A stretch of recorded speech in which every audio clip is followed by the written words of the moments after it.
लगातार जिस तरीके से घटनाएं सामने आ रही है,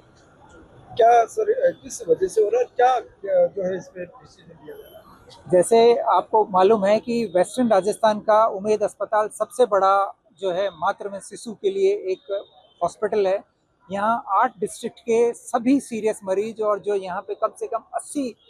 प्राइवेट हॉस्पिटल्स हैं उनके भी सभी सीरियस मरीज यहाँ पहुँचते हैं और उन सभी सीरियस मरीजों का यहाँ पे इलाज करते हैं। जो प्रसूताएं पिछले दिनों में आपने देखा होगा, 1 महीने में 5-6 प्रसूताएं इस अवस्था में पहुंची थी। हमारे चिकित्सकों ने उनका सही निदान कर उनको बचाने का भरसक प्रयास किया, लेकिन कॉम्प्लिकेशंस ऐसी होती है जिनमें मातृ मृत्यु जो संसार में मातृ मृत्यु है, तो WHO ने जो इस तरह के फिगर्स निकाले हैं उसमें सबसे ज़्यादा मृत्यु दर है वो इंडिया में रक्तस्राव के कारण होती है, जो 20 से 24% के आसपास होती है। और उसके अलावा ब्लड प्रेशर के बढ़ जाने के कारण भी 18 से 20% है। उसके अलावा इन्फेक्शन के कारण भी 8-10% माताओं का जो है वो काल कल्पित हो जाती है। तो ये जब ऐसी परिस्थितियों में अगर पेरिफेरी से हमारे पास पहुंचती है तो हम प्रयास पूरा करते हैं कि उनके सारी जांच करवा के, और अगर उनको अस्पताल के ऑपरेशन थिएटर, उनका सिजेरियन करना, उनके बाद में आईसीयू की ज़रूरत है उसका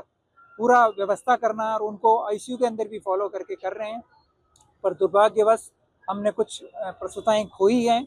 पर जब हम उस बात को उस आंकड़ों के हिसाब से देखते हैं तो संसार में जो अभी मैटरनल मॉर्टिलिटी के आंकड़े हैं वो इंडिया में करीब 86 पर 1 लाख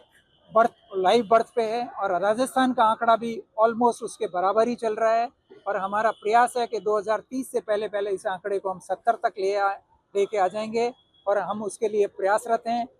जोधपुर का एसएन मेडिकल कॉलेज के दोनों चिकित्सालय जो हैं, उमेद अस्पताल और उसके बाद में जनाना अस्पताल है, वहाँ साल में कम से कम 32-33 हज़ार डिलीवरीज होती हैं, और टोटल जो मैटरनल डेथ होती है उसके अंदर सारी रेफरल्स जो है उसमें इंक्लूडेड हैं, उनमें 34-35 या 35-40 के बीच में रहती है। तो इन सीरियस मरीजों के कारण है पिछले 6-7-8 महीनों के जो अगर आंकड़े देखे जाएं, जनवरी से लगा के अगर जुलाई को लेते हैं तो यहाँ 10-12 मरीजों की जो मात्र मृत्यु हुई है, पर उनमें से ज़्यादातर रेफरल्स पेशेंट्स जो हमारे पास पहुँचे हैं। राज्य सरकार भी सघन अभियान चला रही है। 1 से 15 अगस्त तक पूरे HRP पेशेंट्स को हमने जगह जगह से आइडेंटिफाई किया है, उनकी मैपिंग कर ली है, उनको सिस्टर्स को बता दिया है कि आप इस पेशेंट के साथ रहेंगी, ये 104 नंबर, ये 108 नंबर इनके साथ जाएंगी, और जिस जगह आप इस पेशेंट को भेज रही हैं वहाँ इन्फॉर्म करेंगी। तो ये व्यवस्थाएं चल रही है और पूरा सघन अभियान है। नियमित रूप से हमारे हफ्ते में 2 बार चीफ सेक्रेटरी के स्तर पे इनकी वार्तालाप होती है। हर केस को हम डिस्कस करते हैं और उससे कैसे बच सकते हैं उसके लिए प्रयास कर रहे हैं। सर देखा जाता है कि आशाएं जब से गर्भ धारण करते हैं तब से लेकर लगातार उनका जो है चेकअप किया जाता है और समय समय किया, फिर कहाँ चूक हो जाती है कि मतलब इस तरह की घटनाएं सामने आ जाती है, क्योंकि हर समय देखो, जैसा कि एक अभी हमारे समाज में भ्रांतियां ये है कि स्त्री को एक इस तरह का रूप मानते हैं कि स्त्री चाहिए सबको, वो चाहे माँ के रूप में चाहिए या बहन के रूप में चाहिए या अपनी पत्नी के रूप में चाहिए, पर उसके लिए जान हाजिर करना कि हम उसके लिए प्रयास ये करें कि ये मेरे जीवन के लिए कितनी महत्वपूर्ण है, इस चीज़ को आज समाज अभी तक एक्सेप्ट नहीं कर पाया। ये सबसे बड़ी कमी है कि जिस दिन समाज ये खड़ा हो जाएगा और ये कहेगा कि ये स्त्री, ये बहन, ये बेटी, ये माँ मेरे लिए जीवन का आधार है, उस दिन जिस दिन आपको लगेगा नहीं है, तो माँ छुपाती है, बहन छुपाती है, बेटी छुपाती है, आदमी को वक्त नहीं है, समय पर वो नहीं पहुंच पाते अस्पताल, या उनकी राय नहीं ले पाता है तो वो अस्पतालों में नहीं पहुंच पाती। इग्नोरेंट,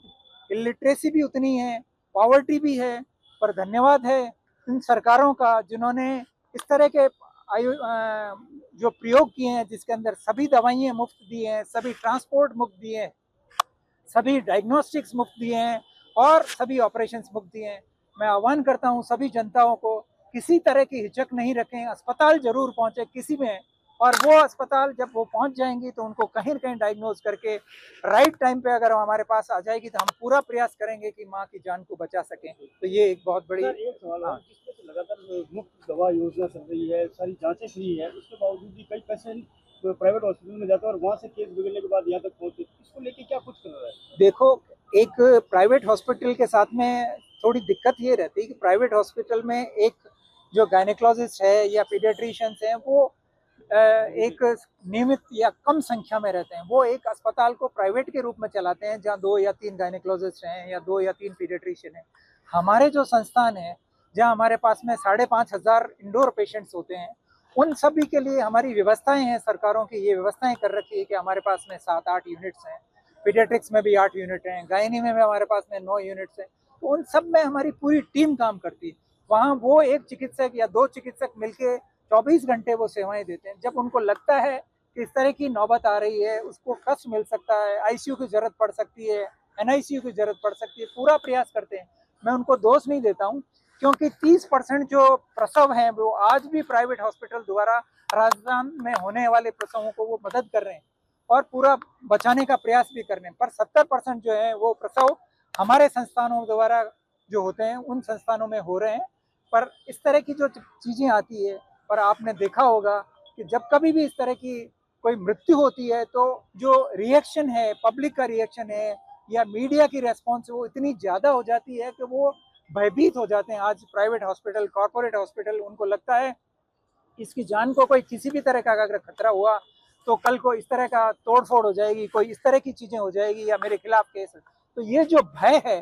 वो भय उनको, उसको पेशेंट को आखिरी समय में भी वो पहुंचाने की कोशिश करते हैं कि वो एक सरकारी अस्पताल में जाए। और हमारे पास में चाहे वो कैसा भी संस्थान है, सरकारी संस्थान है, तो हम किसी को मना नहीं करेंगे, हम सब उनको लेंगे। हमारे पास में